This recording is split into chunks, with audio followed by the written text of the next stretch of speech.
আর এই মুহূর্তে আছি উদয়নারায়ণপুর ব্রিজের কাছে। আজকে হচ্ছে 21 তারিখ শনিবার। আর কালকের তুলনায় জল কিন্তু আজকে একটু বেশি পরিমাণ বেড়েছে। হালকা একটু জল বেড়েছে, তোমাদেরকে দেখাবো। এই যে দেখতে পাচ্ছ এই মুহূর্তে, আগের যে ভিডিওটা দেখিয়েছিলাম সেখানে 8 থেকে শুরু করে 8.5 লাগোয়া জল ছিল। এই মুহূর্তে কিন্তু জল যেটা বেড়েছে প্রায় 9 মিটার ডুবে গিয়ে সকাল থেকে আরও একটু বেড়েছে জল, সেটা বেড়ে কিন্তু এখন 9.5-এর কাছাকাছি চলে গেছে জল, তোমরা দেখতে পাচ্ছ। আর জলের স্রোত কিন্তু ভালো রকমই আছে, তোমরা দূরে একটু দেখলে লক্ষ্য করলে বুঝতে পারবে জলের স্রোত ভালো রকমই আছে, তোমরা দেখতে পাচ্ছ। ঠিক আছে, জল কিন্তু বাড়ছে। আর এইদিকে যে সিঁড়িটা ছিল আমাদের নদীর লাগোয়া, যে সিঁড়িটা ছিল, সেই নদীর লাগোয়া সিঁড়িটা তোমরা দেখতে গেলে দেখতে পারবে এখানেও কিন্তু সিঁড়িটা থেকে থেকে ডুবছে। এখানেও কিন্তু নাম্বারিং করা আছে এবং এখানেও কিন্তু মিটার হিসাবে পরপর সিঁড়িগুলোতে নাম্বারিং করা আছে, তোমরা দেখতে পাচ্ছ।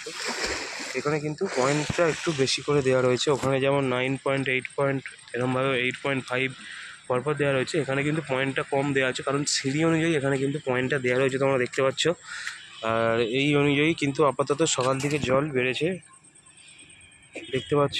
আগামী কালকে যতটুকু ছিল 8 থেকে শুরু করা হয়েছিল এবং সেই 8 থেকে কিন্তু সেটা বেড়ে এখন 9.0 থেকে শুরু ডুবিয়ে দিয়েছে, দিয়ে তারপর কিন্তু 9.5-এর গায়ে চলে যাচ্ছে জল। জলের চাপ যেটা আছে সেটা কিন্তু প্রায় অনেকটাই।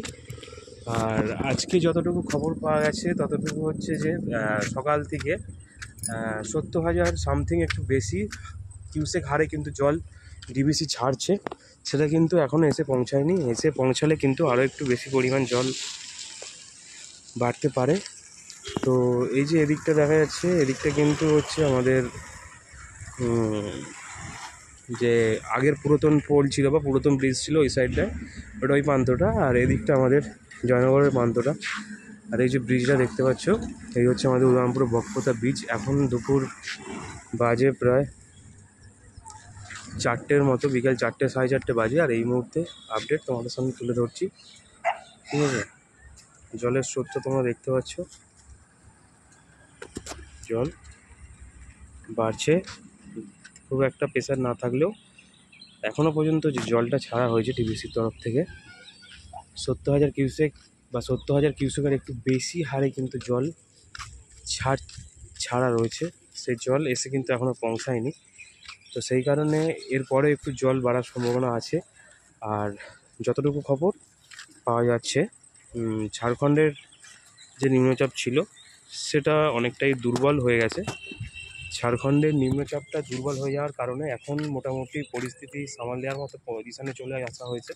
এখন আর সেরকম কিছু চাপটা নেই, কারণ একটাই যে ঝাড়খণ্ডের যে ওয়েদার ছিল, ঝাড়খণ্ডের ওয়েদার এখন নর্মাল হয়ে গেছে।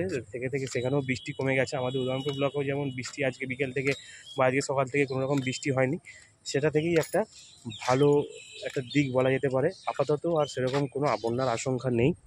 তোমরা দেখতে পাচ্ছ বন্যা ব্রিজের নিচে কিন্তু গুটি কয়েক লোক আছে, তারা দেখতে আসছে, ঠিক আছে।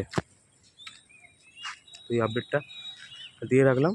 আর বিস্তারিত আপডেট পাওয়ার জন্য চ্যানেলটা অবশ্যই তোমরা সাবস্ক্রাইব করে রাখো পরবর্তী আপডেটের জন্য, কারণ কন্টিনিউ আমি কিন্তু কয়েক বছর ধরে বন্যার সমস্ত রকম আপডেটই তোমাদের দিয়ে আসছি। তাই যারা নতুন আছো অবশ্যই চ্যানেলটা সাবস্ক্রাইব করে দেবে, ঠিক আছে। আর এই উদয়নারায়ণপুর ব্লকের বন্যার আপডেট পেতে, এছাড়াও উদয়নারায়ণপুর ব্লকের লোকাল আপডেট পেতে চ্যানেলটা অবশ্যই সাবস্ক্রাইব করে রাখো। চলো টাটা, বাই বাই।